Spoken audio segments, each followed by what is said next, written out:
If you're a photographer or a videographer, basically you work with a camera, right? You're more often than not hunting for the best camera setting. And I know I'm not wrong, because one of my better performing videos in the last few weeks or months has been videos where I talk about best camera settings for this or best camera settings for that. We're either searching for the best shutter speed setting or the best aperture setting, the best log setting, log profile setting, or what aperture or shutter speed or frame rate gives you the most cinematic look, or so on and so forth. And that's because we mostly believe that if you want to get the best out of your photography and your videography, you need to spend time in the menu of the camera and understand all the settings. But here's the truth. The most powerful settings are not found in your camera's dials. The best settings to be able to get the best kind of photography and the best kind of videos are not found within the camera. And that might shock you or surprise you. The truth is that the best settings are found within you. That's right, the human element. So in this video, I'm going to explore the essential human settings that you need to calibrate to capture moments that will take the breath away. So let's dive in. Setting one is the mindset, the clarity of your goals, the clarity of your vision. Think of your mindset as your internal autofocus. A camera cannot decide on its own what to shoot, what to point at, what story to tell. That's your job. So before you even raise the viewfinder to your eyes, you need clarity. You need to be asking, what are you trying to say? What feeling are you trying to capture? Again, a camera doesn't get discouraged by a failed shot or a poor video. The camera just waits for your next command. You are the one who chooses whether a blurry image is a reason to quit or a priceless lesson in what not to do. When you get your mindset right, every single click of the shutter, the good, the bad, the ugly, becomes a step forward, becomes progress in your journey towards creating great images, great videos. So it's not just about click, click, click, click, click, collecting pixels. It's about building progress. And you cannot build progress if your mind isn't right, if your autofocus settings aren't right. So what are you focusing on every time you pick on the camera? Are you focusing on trying to improve with every shot? Are you focusing on trying to improve with every video? Are you focusing on trying to tell a story no one has ever told before? Are you focusing on the future vision of yourself as one of the best visual storytellers out there? In other words, what's your vision? What vision are you focusing on? That is the first setting that you need to calibrate. Okay, so guess what the next setting is? The next setting is your skill and your exposure. Let's call it your internal ISO. In photography, your ISO is the camera's sensitivity to light, the camera sensor's sensitivity to light. Now, in my own message or in life, this refers to your sensitivity to opportunity and your ability to perform under any condition. And so just like ISO, you have to be careful with it, right? You have to choose the best ISO to get the best kind of exposure. So you need to focus on your skills. And how do you build up skill? It's through practice. True skill is built by exposing yourself to new experiences, giving yourself new challenges, giving yourself opportunity to go out there with your camera and practice, practice, practice. Because the more you do that, the more you learn to see. The more you shoot, the more your eyes learn to see. And you start to anticipate moments before they happen, which is very important in photography and videography. You know, whether you're taking a portrait, family portrait, individual portrait, or you're shooting at an event or a wedding, because you've trained your eye to see the moments that you're trying to capture. You have a vision of the image you're trying to create through practice, through repeated exposure.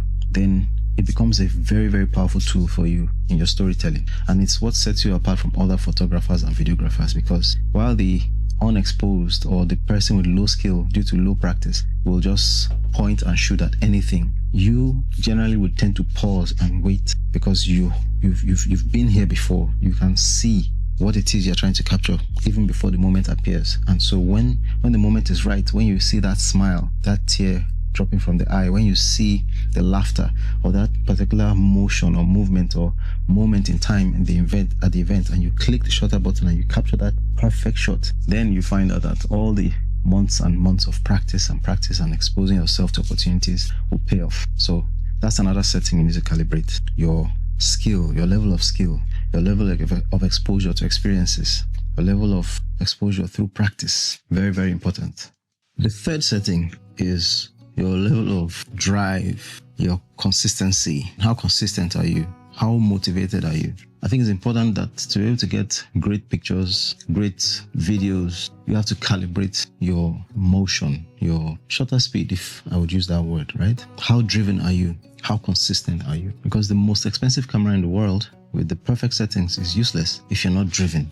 And by driven, I mean the ability to make sure that you hit your target, the ability to chase perfection, the ability to say, I'm not just going to settle for average. I really want to get good shots. I really want to be motivated. So the first thing we talked about was vision. The second thing I talked about was skill. And now we're talking about your drive, your ability to show up every day with your camera, show up every day in front of the computer, learning how to edit those pictures, learning how to edit those videos, and making sure that you're getting the best. Like I said, the most expensive camera in the world is useless if it just stays in your bag, stays in your house. You're not going out there shooting random stuff, getting into projects with people, collaborating with other people, practicing the tutorials you watch on YouTube. It's all for nothing. Even if you have the perfect settings on the camera, you're not going to get anywhere close to producing those amazing images that you really want to create. Now, the other setting I want to talk about is your creativity, your level of creativity. You need to find ways to calibrate your creativity and make sure that it just keeps going up and up and up. And how do you do that? For me, I think a great way to improve or increase your creativity is, first of all, to challenge yourself every day with problems, right? Because it takes creativity to solve problems. And so if you're not solving problems every day, your creativity is not being challenged. What do I mean by solving problems? I mean, like getting projects to do. You could tell yourself, okay, this week, I'm only going to shoot black and white photographs and create a portfolio of black and white images. This is going to force you to understand lighting and shadows, because black and white photography is really all about light and shadows. There's no color in the mix. Or you could tell yourself, this week I'm only going to photograph nature, plants, or animals, or still life, or portraits. Or this week I'm going to get out on the streets and take photos of strangers. Or this week I'm going to gate crash a wedding. Don't gate crash a wedding. This week I'm going to surprise everybody by bringing my camera to the wedding, and I'm going to take photos for the couple. I'm going to be their unofficial photographer.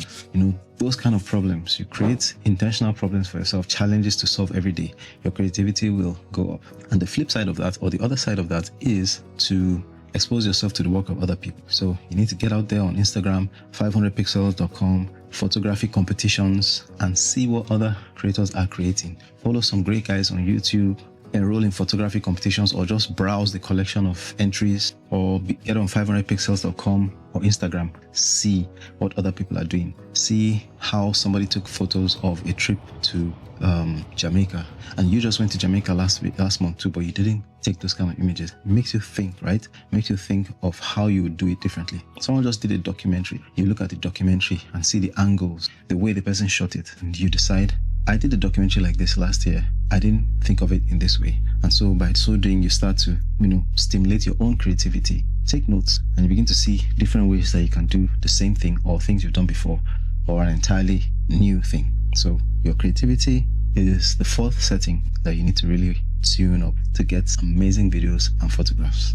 By now, you've gotten the gist of this video, which is that, yes, your camera settings are very important. It's really, really great to be able to master those settings, but you are the most important thing in terms of being a great visual storyteller, being a great photographer, being a great filmmaker, cinematographer, whatever you want to call it. You are the most important thing. The person who holds the camera. This camera, like I said, is not going to go out by itself and create amazing images. There are lots of people who have great and amazing cameras, but they're not producing anything noteworthy, nothing that makes you go wow, nothing that takes the breath away. But the person with the ordinary camera, could even be a phone like this, the Redmi Note 10 Pro, not even an iPhone, is out there creating things that make you feel something, that move you.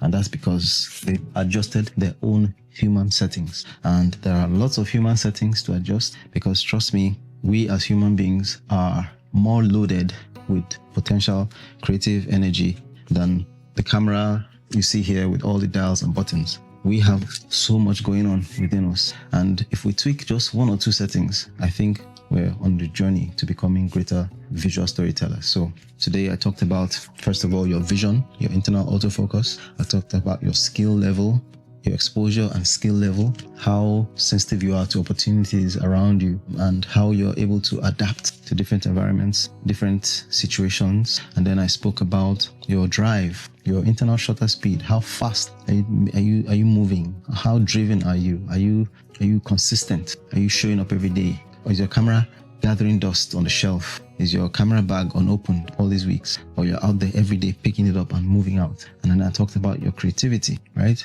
Your creativity, very, very important. How do you stimulate your creativity? By giving yourself problems every day. Give yourself projects to do. Find ways to collaborate with other artists. All of these things are important settings that you need to calibrate, and make sure you know the right settings that you need to be in, your internal settings, to be able to go out there and create great images.